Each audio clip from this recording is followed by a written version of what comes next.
ভাইয়ের বিয়ের খৈদান শুরু হলো এবার।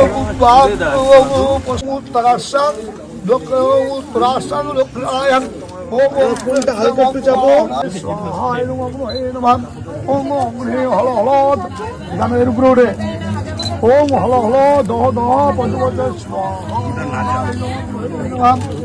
ওম হল হল দহ দহ পঞ্চপঞ্চাশ ওম হল হল দহ দহ পঞ্চপঞ্চাশ ভাব ওম ওম হল হল দহ দহ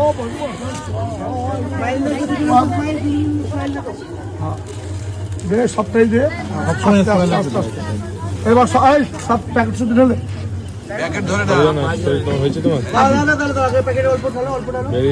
তুলাটা ভর্তি করতে তুলাটা ভর্তি করতে আর না হাত দিতে হবে 3 বার হয়ে গেছে আস্তে আস্তে আস্তে আস্তে হাতে গিয়ে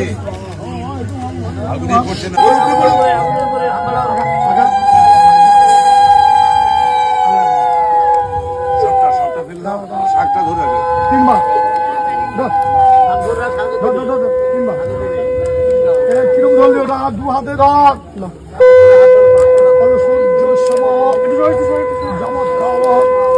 সন্ধে ভূতা নহে ক্ষমা পবন দিকপতির ভূমি নিরাকাশ ভগবান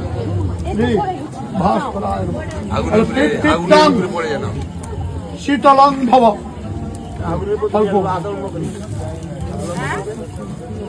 বাবা তোরা কি একটু হ্যাড হয়েছে না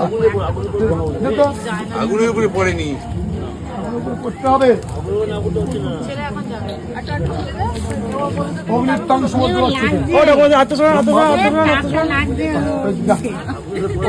হয়েছে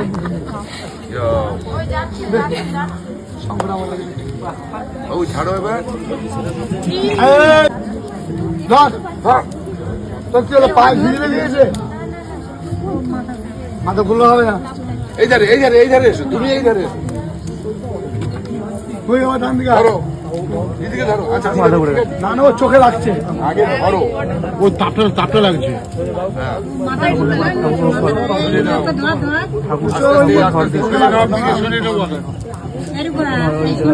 দিচ্ছি দিচ্ছি সব দেখি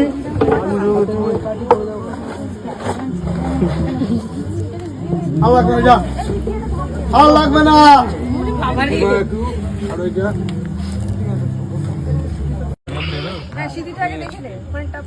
আগে পজিশনটা করে নে হাতটা নিয়ে পজিশনটা কর না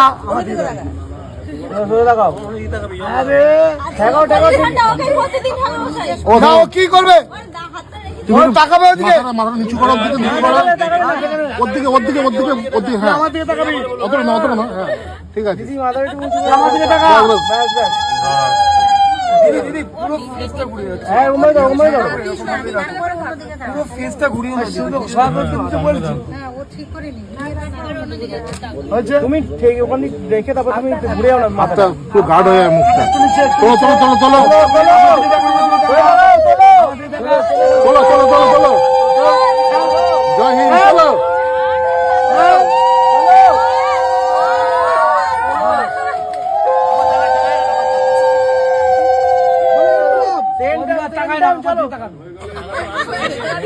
একদম সোজা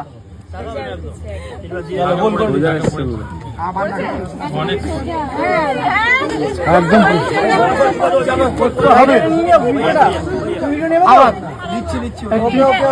টিপটা দেখেছিস টিপটা দেখেছিস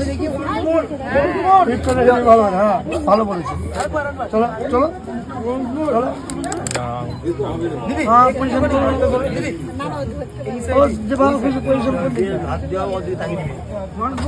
এদিকে একটু নিচে একটু নিচে আমাদের হ্যালো হ্যালো সেই মারে দিবি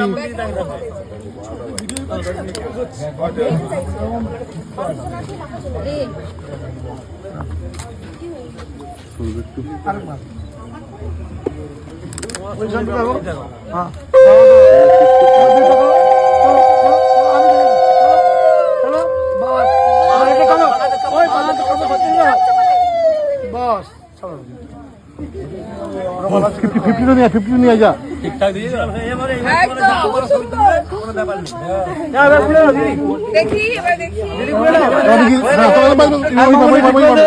অত না অত ডাউন করো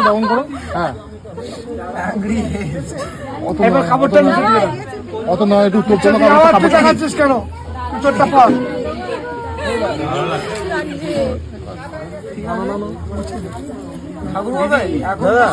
পরে করবো দাদা যেগুলো করি আমরা এখন করবো না হবে ছবি চাপ নেই তো ওইভাবে থাকো দাদা হবে চলো হবে এই ক্যামেরা একটু জল দাও ঠাকুমাদের দিনে এটা নষ্ট করবে হ্যাঁ ঠাকুর মশাই তো জল মারো না জল মারো ভালো লাগছে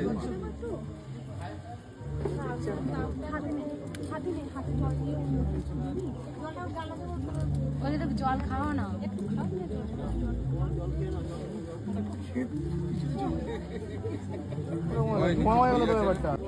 আসলে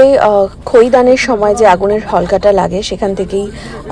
ওর চোখটা জ্বালা করছিল এবং যেটা হয় আর কি সারাদিন তো না খেয়ে থাকতে হয় এবং একটা টেনশনও কাজ করে সেই জায়গা থেকে অনেকেরই এরকম একটা হয় তো পরবর্তীকালে আবার ঠিকও হয়ে গেছে যাই হোক খুব সুষ্ঠুভাবে বিয়েটা সম্পন্ন হলো আজ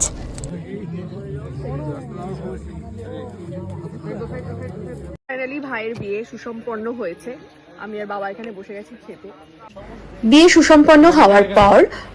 আমার বাবা এবং তনুজার মা দুজনের মধ্যে এই রিচুয়ালসটা একটা হলো দুই বিআই বিয়ানের মধ্যে এরপর কনে এবং বর দুজনেই মাথা নিচু করে প্রণাম করলো বয়োজ্যেষ্ঠদের কাছে এবং তারা আশীর্বাদ স্বরূপ এরকম ফুল ছুটতে থাকলো এই রিচুয়ালসটা কি তোমাদের মধ্যে আছে কমেন্ট করে কিন্তু অবশ্যই জানিও আর এখানে আমি বাবার পাশে দাঁড়িয়ে পুরো বিষয়টা দেখছিলাম যে কিরকম হচ্ছে না হচ্ছে এবারে আমরা চলে গেলাম ডিনারের জন্য অবশ্য 12টা বেজে গিয়েছিল আমি গিয়ে দেখলাম মাসি মেশো এবং আদার্স পরিবারের সকলেই এই ব্যাচটাতে খেতে বসে গেছে তো আমি মজা করেই সবাইকে বলছিলাম যে লজ্জা করে কেউ খাচ্ছ না তো সেটা নিয়ে একটু হাসাহাসি হচ্ছিল তো এরা একদম শেষের পথে এরা খেয়ে উঠলে তারপরে আমরা খাবো সেই জন্য আমরা একটু বাইরে ওয়েট করার জন্য বেরিয়ে গেলাম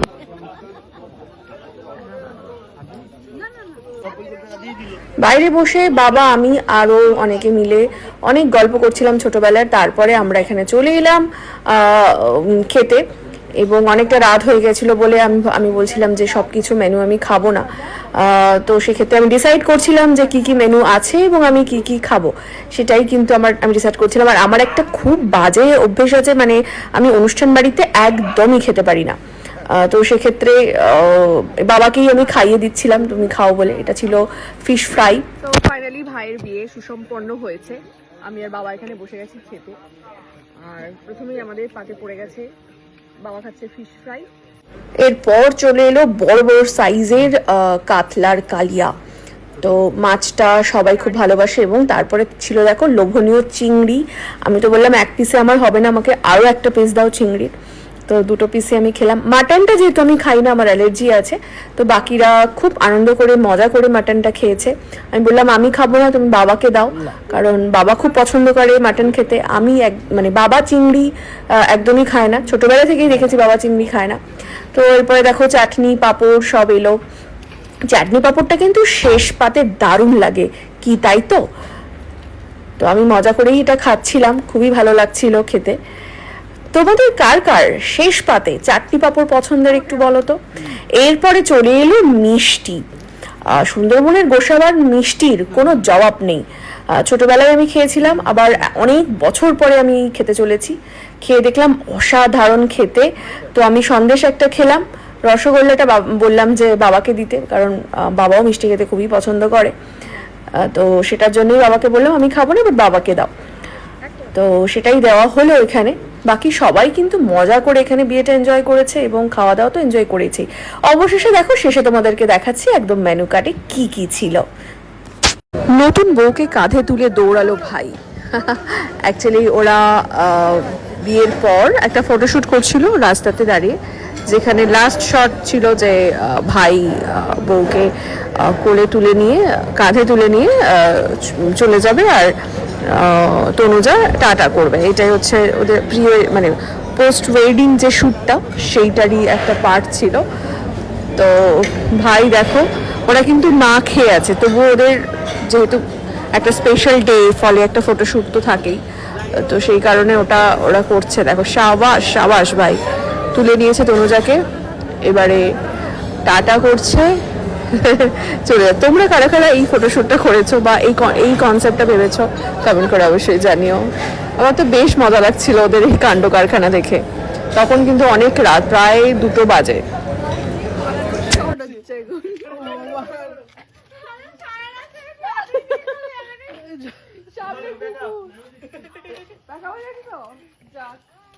আমার ত্রিশুলটা নিয়ে এসো ভাই।